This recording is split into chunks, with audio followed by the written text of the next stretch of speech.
तू माझी रांगोळी पुसली ना म्हणून मला हाबू होऊन गेला. हाबू झाला हाबू. तू रांगोळी पुसली ना म्हणून माझ्या बोटाला हाबू झाला. पुसशील का परत रांगोळी?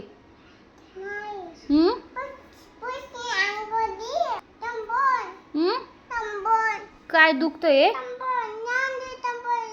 कंबर दुखतंय. हे कंबर आहे. काय लावून देऊ कंबरला?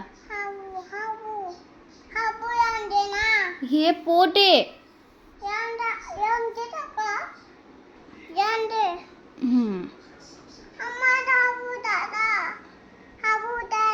हाबू झाला. कुठे हाबू झाला? दाखव. नाटकी. माझ्या बोटाला लागलं म्हणून तुला हाबू झाला का? तू रांगोळी पुसली ना म्हणून.